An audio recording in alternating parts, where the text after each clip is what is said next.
The February Revolution in Petrograd 1917 में winter के समय कैपिटल पेट्रोग्राड, यहाँ की कंडीशन बहुत ज्यादा खराब थी।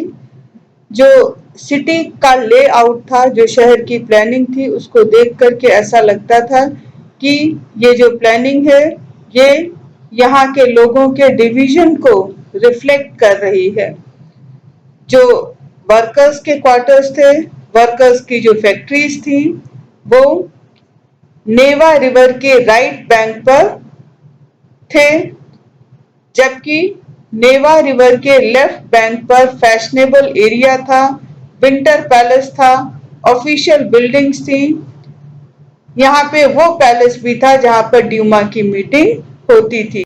सर्दियां बहुत ज्यादा थी उस साल और बहुत ज्यादा बर्फबारी हुई, बहुत ज्यादा कोहरा था और पार्लियामेंटेरियंस ऐसी कंडीशन में इलेक्टेड गवर्नमेंट को प्रिजर्व करना, उनको बचाना चाहते थे, जबकि जो जार था वो ड्यूमा को डिसॉल्व करना चाहता था। फरवरी 1922 में राइट बैंक पर एक फैक्ट्री में लॉकआउट डिक्लेयर किया गया और लॉकआउट का यहाँ पे मतलब है कि फैक्ट्री ओनर्स ने फैक्ट्री में काम बंद कर दिया और वहां पर ताला बंद कर दिया।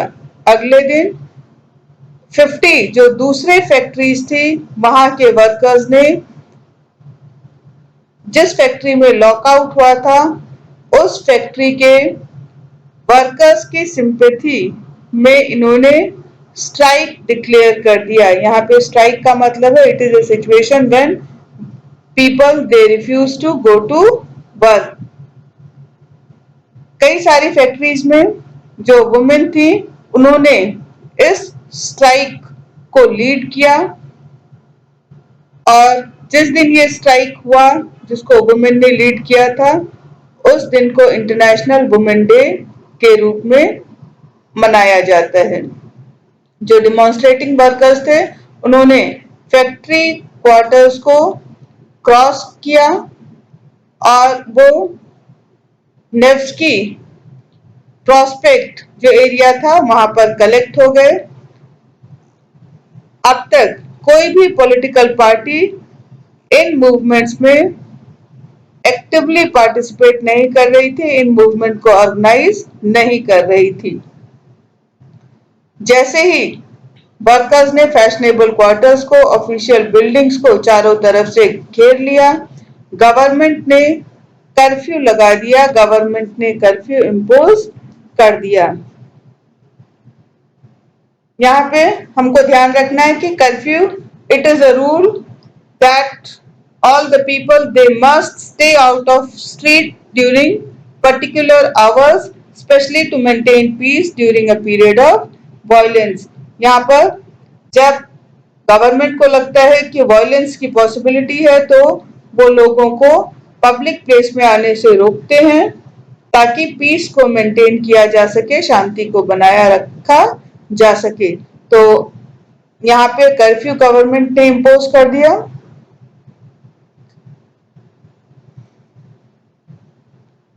डेमोन्स्ट्रेटर्स शाम तक डिस्पर्स हो गए, लेकिन 24 और 25 फैब को वो फिर दोबारा वहां पर कलेक्ट हुए।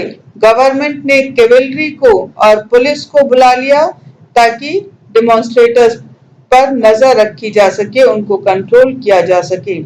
संडे 25 फरवरी को गवर्नमेंट ने ड्यूमा को सस्पेंड कर दिया। अब जो पॉलिटिशियंस थे उन्होंने गवर्नमेंट मेजर्स के अगेंस्ट बोलना शुरू किया। डेमोन्स्ट्रेटर्स भी पूरी ताकत के साथ 26 फरवरी को नेवा रिवर के लेफ्ट बैंक की स्ट्रीट में कलेक्ट हो गए। 27 फरवरी को पुलिस हेडक्वार्टर्स पे अटैक कर दिया गया। जो स्ट्रीट्स थे वो लोगों से भर चुके थे। लोग जो थे वो नारे लगा रहे थे। किस चीज के नारे लगा रहे थे? About bread, wages, better arts and democracy. Government ने इस सिचुएशन को कंट्रोल करने की कोशिश की और उन्होंने दोबारा कैवेलरी को कॉल कर लिया, लेकिन कैवेलरी ने डेमोन्स्ट्रेटर्स पर फायर करने से मना कर दिया। सोल्जर्स ने अपने ही रेजिमेंट के बैरक में एक ऑफिसर को गोली मार दी और इस इंसिडेंट के बाद 3 और जो दूसरी रेजिमेंट्स थी वहां के सोल्जर्स ने म्यूटनी कर दिया, विद्रोह कर दिया। जब सोल्जर्स अथॉरिटीज के अगेंस्ट रिवॉल्ट करते हैं, दैट इज कॉल्ड म्यूटनी। तो सोल्जर्स ने वोटिंग की और वो स्ट्राइकिंग वर्कर्स के साथ शामिल हो गए। शाम तक सोल्जर्स और जो स्ट्राइकिंग वर्कर्स थे ये इकट्ठे हुए और इन्होंने सोवियत और काउंसिल फॉर्म कर लिया। उसी बिल्डिंग में उन्होंने उस सोवियत को फॉर्म किया जहां पर ड्यूमा की मीटिंग होती थी। तो ये जो काउंसिल है, council they are the assembly of people who take important decision. और इस तरह से ये जो ड्यूमा में काउंसिल फॉर्म की गई या सोवियत फॉर्म किया गया, that was the Petrograd Soviet. अगले ही दिन एक डेलीगेशन जार से मिलने के लिए गया।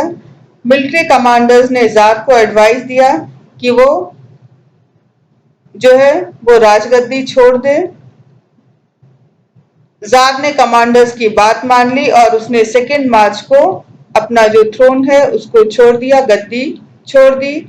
सोवियत और ड्यूमा के जो लीडर्स थे उन्होंने गवर्नमेंट को रन करने के लिए एक इंटरिम गवर्नमेंट, एक प्रोविजनल गवर्नमेंट फॉर्म कर ली। रशिया के फ्यूचर को डिसाइड करने के लिए एक कॉन्स्टिट्यूएंट असेंबली बनाने की बात कही गई और ये कहा गया कि ये जो कॉन्स्टिट्यूएंट असेंबली है ये यूनिवर्सल एडल्ट सफरेज के थ्रू इलेक्ट होगी।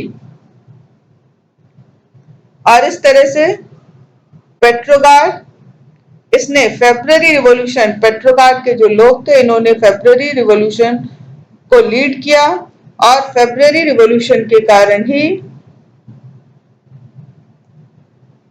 रशिया में मोनार्की रूल खत्म हुआ, जार का जो शासन था वो खत्म हुआ। After February army officials, land owners, industrialist के प्रोविजनल गवर्नमेंट में बहुत ज्यादा प्रभावशाली थे, इन्फ्लुएंशियल थे। लेकिन लिबरल्स, इसके अलावा जो सोशलिस्ट थे वो भी इनके साथ मिलकर के काम कर रहे थे टुवर्ड्स एन इलेक्टेड गवर्नमेंट बनाने के लिए। पब्लिक मीटिंग्स और एसोसिएशंस पर जो रिस्ट्रिक्शंस थी, जो रुकावटें थी, उसको हटा ली गई। सोवियत, जिस तरह से पेट्रोग्राड सोवियत फॉर्म हुआ था उसी तरह से रशिया के डिफरेंट जो एरियाज थे वहां पर सोवियत फॉर्म किए गए। बेशक सोवियत जो डिफरेंट एरियाज में फॉर्म हुए उनके लिए कोई common system of election follow नहीं किया गया था। अप्रैल 1917 में बोल्शेविक लीडर व्लादिमीर लेनिन के एग्जाइल के बाद रशिया वापस लौट करके आए। इन्होंने और बोल्शेविक्स ने फर्स्ट वर्ल्ड वॉर को 1914 से अपोज किया था। अब लेनिन का मानना था कि समय आ गया है जो सोवियत्स हैं वो पावर को टेक ओवर कर लें। इन्होंने डिक्लेयर किया कि अब फर्स्ट वर्ल्ड वॉर बंद हो जाना चाहिए, मतलब रशिया को फर्स्ट वर्ल्ड वॉर से बाहर निकल जाना चाहिए। जो लैंड है वो पीजेंट्स को ट्रांसफर कर देना चाहिए और जो बैंक्स हैं उनका नेशनलाइजेशन हो जाना चाहिए। नेशनलाइजेशन मतलब banks they should be controlled by the government. ये जो तीनों डिमांड्स थे लेनिन के, इनको अप्रैल थीसिस के नाम से जाना गया। लेनिन ने यह भी कहा कि बोल्शेविक पार्टी को अपना नाम बदल के कम्युनिस्ट पार्टी रख लेना चाहिए, जो कि इसके न्यू जो रेडिकल एम्स है उनको इंडिकेट करता है। बोल्शेविक पार्टी में जो दूसरे लीडर्स थे, शुरू में वो अप्रैल थीसिस को देख करके, उसके डिक्लेरेशन को सुन करके काफी हैरान थे, क्योंकि उन्हें लगता था कि अभी सही समय नहीं आया है सोशलिस्ट रिवॉल्यूशन के लिए, और जो प्रोविजनल गवर्नमेंट है उसको सपोर्ट किए जाने की जरूरत है। लेकिन इसके बाद जो डेवलपमेंट आगे आने वाले महीनों में हुए, उन डेवलपमेंट्स ने उनके व्यूज को, उनके एटीट्यूड्स को चेंज करके रख दिया। गर्मियों में जो वर्कर्स का, जो मजदूरों का आंदोलन है, वो दूसरी जगहों पर नए एरिया में भी फैला। इंडस्ट्रियल एरियाज में जो फैक्ट्री कमिटीज हैं वो फॉर्म की गई। इन फैक्ट्री कमिटीज ने जिस तरह से इंडस्ट्रियलिस्ट फैक्ट्रीज को चला रहे थे, उसको लेकर के क्वेश्चन रेज करना शुरू कर दिया। ट्रेड यूनियंस भी कई सारे बने, सोल्जर कमिटीज भी बनी। जून में लगभग 500 सोवियट्स ने अपने रिप्रेजेंटेटिव्स को all Russian Congress of Soviet में भेजा।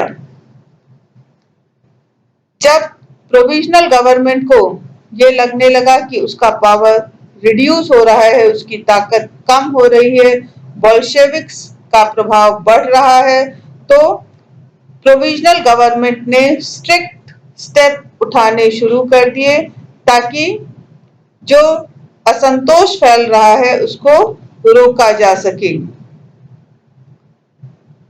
इसमें जो वर्कर्स का अटेम्प्ट था, वर्कर्स की जो कोशिश थी फैक्ट्री को रन करने की या इंडस्ट्रियलिस्ट से क्वेश्चन रेज करने की, उसको अपोज करना शुरू कर दिया। वर्कर्स के लीडर्स को अरेस्ट किया गया। बोल्शेविक्स ने जुलाई 1917 में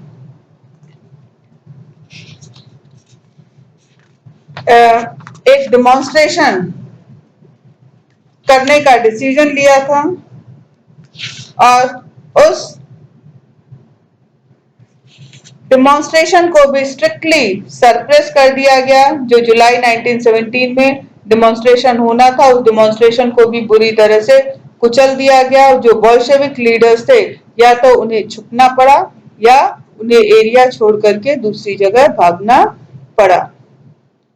इसी समय गांव देहातों में जो किसान थे और उनके जो सोशलिस्ट रिवॉल्यूशनरी लीडर्स थे, उन्होंने अब इस चीज को प्रेस करना शुरू कर दिया था, इस बात पे बल देना शुरू कर दिया था कि लैंड को रीडिस्ट्रीब्यूट किया जाए किसानों के बीच में, और लैंड रीडिस्ट्रीब्यूशन के लिए गांव में लैंड कमिटीज बनाई गई।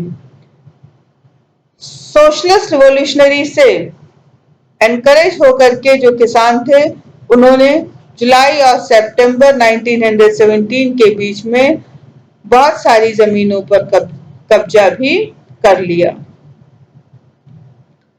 द रिवॉल्यूशन ऑफ अक्टूबर 1917, जैसे जैसे प्रोविजनल गवर्नमेंट और बोल्शेविक्स के बीच में कॉन्फ्लिक्ट बढ़ता गया, लेनिन को डर था कि जो प्रोविजनल गवर्नमेंट है ये डिक्टेटरशिप स्टैब्लिश कर लेगी। सितंबर में लेनिन ने गवर्नमेंट के अगेंस्ट अपराइजिंग के लिए डिस्कशन करना शुरू कर दिया था। गवर्नमेंट के अगेंस्ट रिवॉल्ट करने के लिए बातचीत शुरू कर दी थी। जो बोल्शेविक्स के सपोर्टर्स आर्मी में, सोवियट्स में और फैक्ट्रीज में थे, उनको इकट्ठा किया जाने लगा और रिवॉल्यूशन को कैसे आगे बढ़ाना है, इस चीज को लेकर के डिस्कशन शुरू हो गया।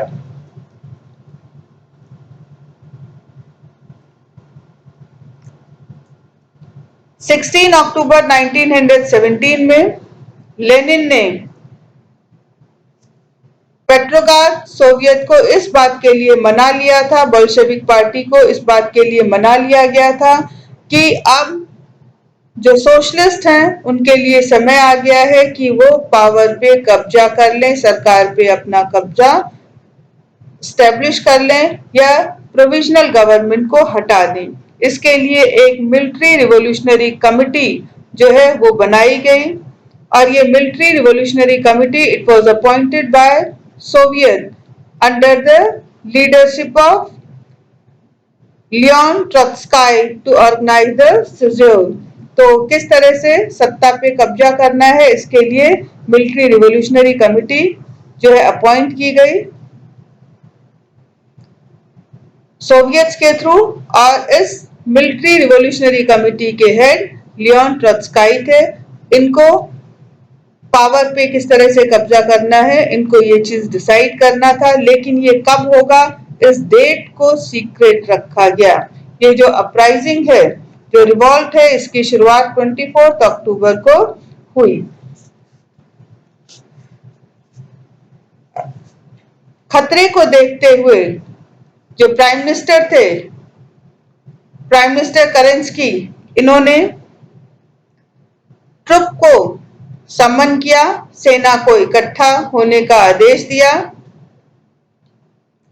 और ट्रुप्स को इकट्ठा करने के लिए वो शहर के बाहर चले गए। सुबह ही जो गवर्नमेंट के लॉयल सोल्जर्स थे उन्होंने जो दो बोल्शेविक न्यूज़पेपर के ऑफिस थे उसको चारों तरफ से घेर लिया। टेलीफोन और टेलीग्राफ ऑफिस को अपने कंट्रोल में ले लिया गया और विंटर पैलेस को प्रोटेक्ट करने के लिए गवर्नमेंट को सपोर्ट करने वाले जो सोल्जर्स थे उनको भेज दिया गया विंटर पैलेस को प्रोटेक्ट करने के लिए।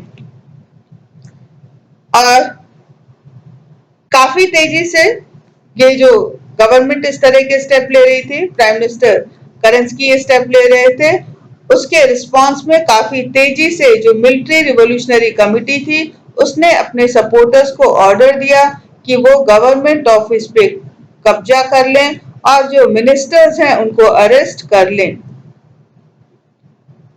उसी दिन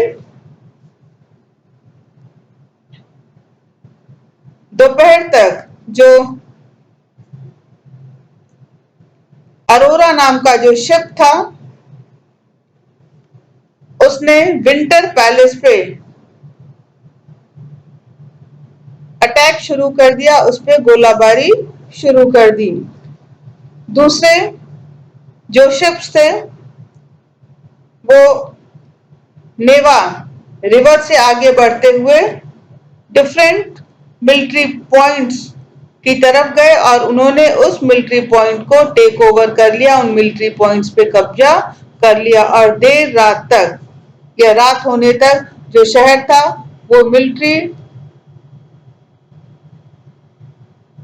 रिवॉल्यूशनरी कमिटी के कंट्रोल में आ चुका था। मिनिस्टर्स ने सरेंडर कर दिया।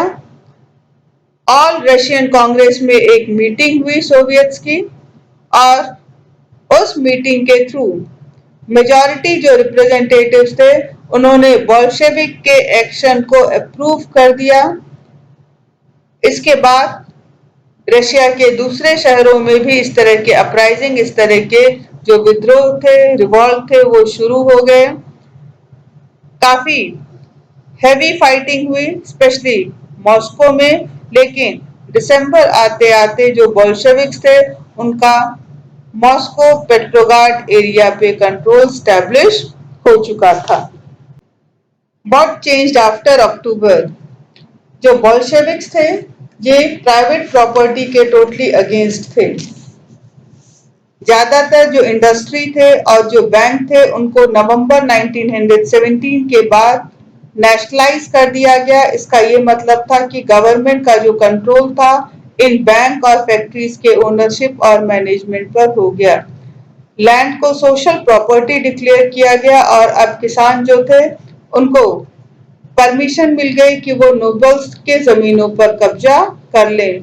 शहरों में बोल्शेविक्स ने जो लार्ज हाउसेस थे उनको छोटे छोटे पार्ट में डिवाइड कर दिया और उनको उसके डिफरेंट पार्ट्स को गरीब लोगों में या बेघर लोगों को रहने के लिए दे दिया गया। चेंज को और ज्यादा क्लियर करने के लिए आर्मी और गवर्नमेंट ऑफिशियल्स के यूनिफॉर्म को डिजाइन किया गया और डिजाइन करने के लिए एक क्लोथिंग कंपटीशन को ऑर्गेनाइज किया गया 1918 में। और यहीं पर इस क्लोथिंग कंपटीशन के थ्रू सोवियत हैट, जिसको बुडिनोवेका बोलते हैं, उसको चूज किया गया। बोल्शेविक पार्टी, इसका नाम बदल के रशियन कम्युनिस्ट पार्टी रख दिया गया। नवंबर 1917 में बोल्शेविक्स ने कॉन्स्टिट्यूएंट असेंबली के लिए इलेक्शन करवाया, लेकिन इसमें बोल्शेविक पार्टी को मेजॉरिटी सीट्स नहीं मिली, वो मेजॉरिटी सपोर्ट गेन नहीं कर पाए। जनवरी 1918 में असेंबली ने जो बोल्शेविक मेजर्स थे उनको रिजेक्ट कर दिया, जिसके कारण लेनिन ने कॉन्स्टिट्यूएंट असेंबली को ही डिसमिस कर दिया, क्योंकि लेनिन का मानना था कि जो all Russian Congress of Soviet है ये ज्यादा डेमोक्रेटिक है उस असेंबली के कंपैरिजन में, जो कि अनसर्टेन कंडीशन में इलेक्ट हुई है। मार्च 1918 में पॉलिटिकल एलाइज के अपोजिशन के बावजूद बोल्शेविक ने जर्मनी के साथ ब्रेस्ट लिटोवस्क में एक पीस ट्रीटी साइन कर ली। इसके बाद जो आने वाले साल थे वहां पर उन सालों में बोल्शेविक ये सिर्फ एक ऐसी पार्टी थी जो कि all Russian Congress of Soviet के इलेक्शंस में पार्टिसिपेट कर सकती थी। All Russian Congress of Soviet ये अब कंट्री की पार्लियामेंट बन चुकी थी और इस तरह से रशिया एक वन पार्टी स्टेट बन चुका था। ट्रेड यूनियंस ये बोल्शेविक पार्टी के कंट्रोल में थे। सीक्रेट पुलिस, जिसको पहले चेका बाद में ओजीपीयू और एनकेवीडी बोला गया, ये उन लोगों को पनिश करती थी जो कि बोल्शेविक्स को क्रिटिसाइज करते थे, उनकी आलोचना करते थे। कई सारे यंग राइटर्स और आर्टिस्ट बोल्शेविक पार्टी के आसपास इकट्ठा हुए, मतलब बोल्शेविक पार्टी को ज्वाइन किया, उसको सपोर्ट करने लगे, क्योंकि उन्हें लगता था कि बोल्शेविक पार्टी जो है ये सोशलिज्म के लिए है और it stood for socialism and it stood for change. अक्टूबर 1917 के बाद इस सब के कारण आर्ट और आर्किटेक्चरल फील्ड में भी एक्सपेरिमेंट होने लगे, लेकिन बहुत सारे लोग ऐसे भी थे जिनका बोल्शेविक पार्टी पर से विश्वास खत्म हो चुका था, क्योंकि बोल्शेविक पार्टी ने सेंसरशिप को बढ़ावा दिया था। सेंसरशिप यहाँ पे जो गवर्नमेंट का कंट्रोल होता है प्रेस पे, उससे रिलेटेड है। तो जो गवर्नमेंट थी, बोल्शेविक पार्टी जो थी, ये प्रेस को कंट्रोल कर रही थी, लोगों के सिविल राइट्स को कंट्रोल कर रही थी, इसीलिए अब बहुत सारे जो इसके सपोर्टर्स थे वो इससे अलग भी होने लगे थे।